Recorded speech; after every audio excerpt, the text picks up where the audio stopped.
Hey guys, what's going on? Nivens here. Time for your weekly rock wind-up. Well, if you're a big audiophile, music geek, music nerd like myself, then you were ecstatic when you read the news this week that folklorist Alan Lomax's entire collection, not only of the audio that he collected from everywhere like Deep South Mississippi, West Virginia, Asia, Russia. Now remember, he recorded all of this between like the 30s to about the 90s when his health got in decline.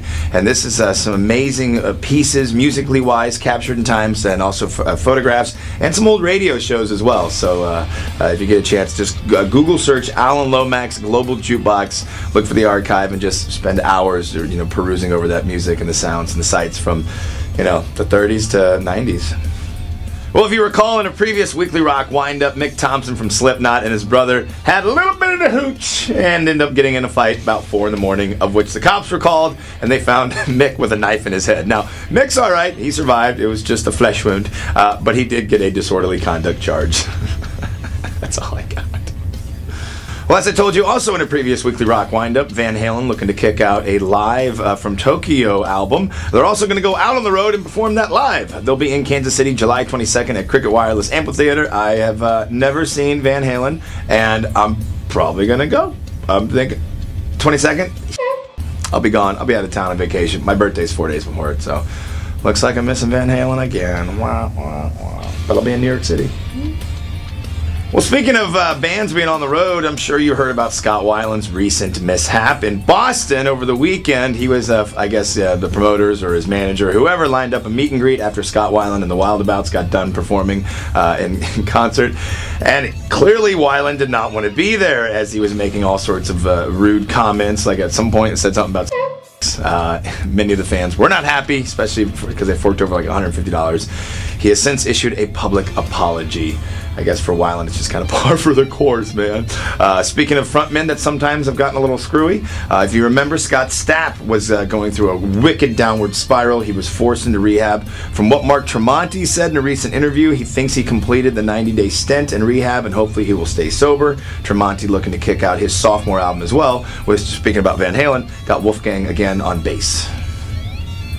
Well, first I gave you the news that AC/DC was going to Coachella. Then it was Slayer at Bonnaroo. Now it's Metallica co-headlining Lollapalooza with Paul McCartney. It'll be the end of July, first part of August in Grant Park, Chicago. It's one of those deals where I think those earlier announcements are kind of like, huh? But, I guess rock is dead and it's got to play wherever. I'm going to try and get the Foo Fighters in my backyard later on this year.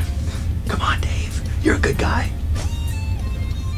And it's time for new stuff. This one, not really rock and roll, but it is super awesome. In one day, through crowdsourced funding, Super Troopers 2 hits its goal of $2 million. They say anything after that's like super extra gravy where they can get some real actors. I think that means that we're probably going to see some really awesome cameos. I sure hope so. Don't screw it up, fellas. We're all counting on you. Killswitch Engage. They've got a live concert film coming out before the end of the year. It was recorded on Halloween at the Palladium in Massachusetts. Chris Cornell, Soundgarden frontman, formerly of Audioslave, has put the finishing touches on his new solo album. Breaking Benjamin is back. I dropped that new single this week, Failure, on Monday. Be looking for the new album on June the 23rd, Dark Before Dawn. The Decline of Western Civilization, the whole entire deal, finally going to get a deluxe box set release in June. Looking forward to that. Of course, we're talking about Decline of Western Civilization, Shout Factory. It's going to be a 4-disc set on both Blu-ray and DVD.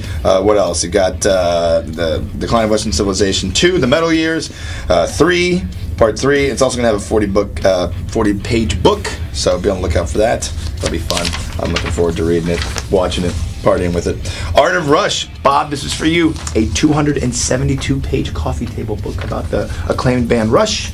Will be out later on this year. They, of course, are going to be coming to Kansas City on probably their final run on tours. They're pretty much done with that. And that pretty much covers it. I was something about Faith No More, but it's just about Jim Martin. It's all gossip. Don't worry, I'll talk about it on there. I'm Nivens. Thank you very much for tuning in to your weekly rock wind-up. Don't forget also, though, about Faith No More. They do have a new album coming out. Just saying. It's in May. Have a great weekend.